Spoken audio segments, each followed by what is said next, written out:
Kwa Wai Media, amwebale kutubona nga bonambo zefe ku YouTube. Abakali ku subscribe, please go ahead and subscribe, like and share our videos. Ngabulido Yazid Yolisigira, a village boy. Mvira busede mubikado no wife. Ngabe muri kumbona ndi mu bitundu bya Bugweri era nga kubera kusasadia, kubinuka, kusanuka, kwemba ku isomero lya Lola School of Nursing and Midwifery oluvainuma olw'abaana okwida okulaga woku bebaire bakola nadala nga babangula okusoma omwoyo gw'iwanga obuli okiwandise Patriotism. Isomero lino is a nursing school era tubaire nga tutubonako aba Patriotism nga bajja ku masomero nadala aga training aba nurses and midwives wabula Lola School of Nursing and Midwifery aibulanko ebugweri ekikoze era nga this is the first of its kind in Bugweri district ne busogo okutwalira walala era nga onakola lero abaana over 400 students bamaze okuba passing out oluvainuma obu okukuguka mu mwoyo gw'awanga oba Patriotism. Abaana bano nga wobwoine balase ebintu ebyendawulo bibagire nga basoma naddala mu course eno eya mwoyo gw'iwanga era nga mu bino nomubaire okutendekebwa self defense engeri omuntu yasobola okwerwana ku oba olyawo ng'alumbibwa okutendekebwa okwenda ensi ye era nga kyona ekintu ekikulu oba olyawo ekya training aba batendeke engeri bayenda mu ensi bwe Uganda okuba n'empisa ennungi.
tukibwaine nti empisa embi mu baana oba oliawo libenga liri kuleeta obutabanguko oba strikes mu masomero era nga government nga ebita mu office ya president yataawo program ene ya Patriotism okutambula mu masomero agendawulo nga basomesa oba batendeka abaana abasomye oba oliawo mwoyo gw'iwanga kiyambe kuku nti wabavuire ku isomero asobola okutandika obulamu obuyaka yaba omuntu omulungi asobola okuyamba ensi eno nga tiyenigira mu mivuyovuyo.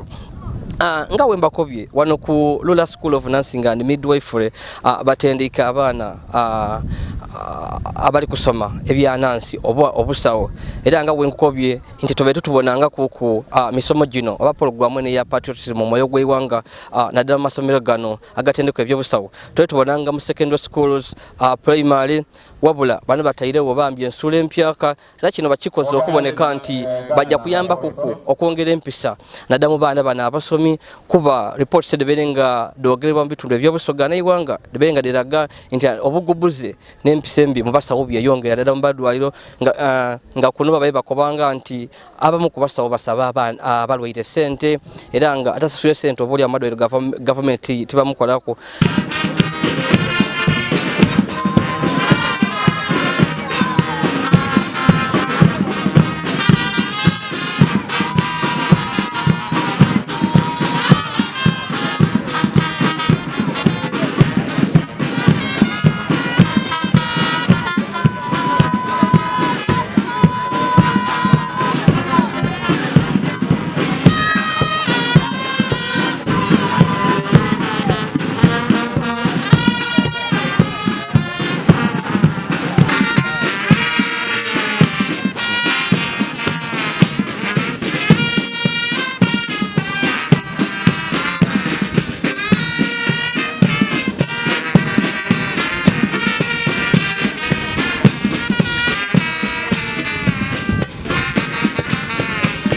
wano ekisookera erala mu iwanga Uganda bw'oba osomya alipoota ey'ombalizi w'ebitabo bya gavumenti eraga nti omwaka omulamba batufiirwa tiriyoni 10 mu nsonga y'obugubuze.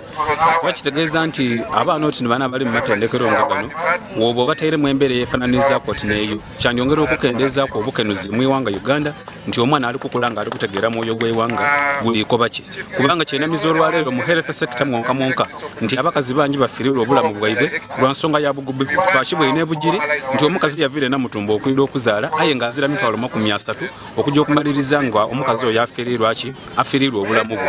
Ensonga y'obugubuzi ekyasena ate mu sekita ey'ebyobulamu. So ndowooza nti training oti n'eno eri timule wabula ekintu ekisinga bukulu ate okuba patriotic tibalina kutendeka butendeke. Kino twena kuba nga tuzaalibwa nakyo abazaire okuba nga babasaala eno okuteekateeka abaana okuviira erala wansi omwana ajja okutuuka mu isomero mu itendekero nga nerino ng'alina mwoyo gw'eiwanga aye oyinza okumala ebiseera watendeka mwoyo gw'eiwanga omwana yaireeyo yasumbuwa ensi yakola emirimu egy'okuba nga ataanakula ensi n'okuba nga aliza abantu amaziga. So ndowooza nti training eno eri timule edda kwongera okutuyambako moso mu health sector. Our vision, guest of honor, is to become a teaching university in health sciences by 2027. And we have moved about 60% towards this. Guest of honor, as the Rural School of Nursing and Midwifery, we do believe in patriotism, and every time we get new enrollment, we take it as a core value to take through our students skills of patriotism, which we organize through the RDC's office, EPC's office, and we have enjoyed to learn that nursing skills have a correlation with patriotism in instilling soft skills and discipline in general. This has led to our students getting employment quickly, those we have passed out, but also displaying professionalism wherever they have gone. Against this background, in January 2022, we formed a patriotic club and all students and staff are members. The students you are about to commission have only had practical exercises literally for 4 days, but because of the love they have for the club, they have devoted a lot of attention, as has been displayed on the parade you saw everybody. The reason why we could not have it longer, it is that our nursing training curriculum was designed in such a way that it did not cater completely the component of patriotism. And the students' classroom engagement, hands-on at hospital, is such a strictly timed program. We had this training for only a week, as I said. Generally, let me state that through this program, we have students and staff who now have loved their country and are willing to sacrifice for the good of our country and ourselves. Patrick Mwesige tiyetumiire kabula mwene yesitukire yaida wano ku isomero lya Lola abone abaana batendekebwa ki nadala okumala enako 7 de bamaze wano wabula bambi tukobeire nti byabwe ino bimusanusisa nadala abaana be balikolanga mu skills mu acrobatics okwemba n'ebintu ebindi nga ogemoti emundu self defense okwerwanako era nga balowooza atyo kijja kubayamba kubambi okubanga benda ensi yaibwe n'okubanga balwanisa oboolyawo ebikolwa ebi mu byalo n'okuba n'empisa ennungi ed'omubantu. So nga we mbakobye leero tuli mu bitundu eby'ebugweri. Mindset is the way we think and treat others, the way we think and treat ourselves to others and to the environment. That one is very important. When we have negative mindsets, we can't serve our country. We've had the Kaulamenti. or we have people stealing drugs, we have people absenting themselves. How can we have a medical practitioner stealing drugs? You will spend 2.5 years here. One of the things you'll be taught is medical ethics. No sooner than you are deployed, you begin stealing drugs. I want to encourage CAO to be courageous, to discipline such people. You are the head of these workers. Actually, you shouldn't be lamenting.